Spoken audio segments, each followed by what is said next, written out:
Hello, Anteater fans. Michael O'Sullivan standing alongside Elizabeth Ferris, head coach of the UC Irvine women's tennis team, as we get ready to look at the 2016-17 campaign. And Elizabeth, before we get into the non-conference schedule and kind of the fall slate, you take over from Mike Edlis, who had such a long tenure here as the head coach at UCI, and I know you worked under him the last couple seasons, and I'm sure you learned a lot from Mike while here at Irvine. Yeah, I was Mike's assistant for 3 seasons. He's incredible. I've actually known him for probably the past 12, 13 years. He's one of those coaches that leaves his mark at every school he's been at. He's taught me so much about how to communicate with others, how to lead a team. He's been wonderful. I'm going to take a lot of what I learned from him into being a head coach. Yeah, now you'll be going into your first year at the helm, and when the calendar flips to October, so not too far from now, you'll have a lot of tournaments here locally, kind of a 2-part season for you guys, and that's an opportunity for your players individually to compete on the courts for the first time this year and kind of get the rust off those rackets.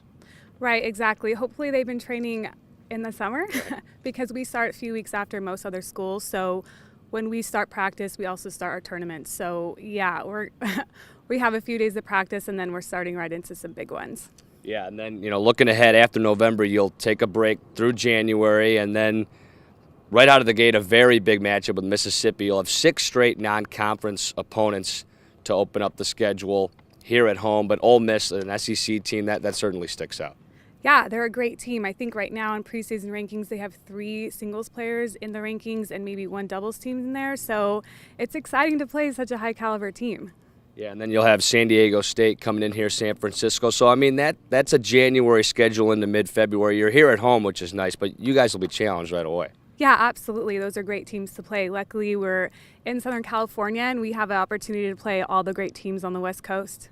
After San Francisco on February 11th, it'll have a stretch on the road. You'll go to L.A. to play LMU, and then matchups in Portland.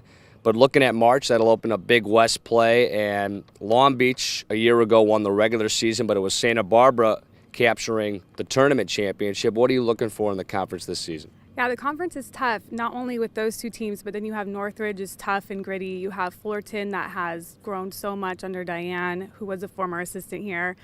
You also have Cal Poly looking to rebuild, and of course us. I'm a new coach. So yeah, it's going to be tough. There's so many good teams. Looking at your roster individually, I know a lot of newcomers you were talking about before we started rolling here, but who are you looking for big years out of this 2016-17 season? Well, we have 13 people on the roster this year, which I've never played on a team or coached a team with so many people, but I think it's great. There's going to be a lot of competition for those spots. And of course, we have 6 people that are returning. Vivian, Taylor, Stephanie had good seasons last year. And of course, Constance Brandstein, a big recruit. She, I think, was as high as a blue chip recruit. So we're excited to have her. It's a big recruit. Elizabeth Ferris, it'll get going in October, your first year, so always a big one. It'll be a memorable one. Thanks for taking some time with us. Good luck this season. Thank you. See you next time, Anteater fans.